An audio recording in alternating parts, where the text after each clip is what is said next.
Саидов Азамат Абдилашимович, Баткен шаарынын тургуну.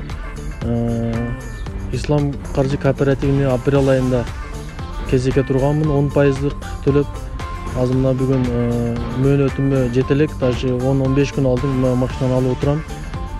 Сиздер да катышыңыздар, үй жана машина алып турган болсоңуздар, кайрылсаңыздар болот.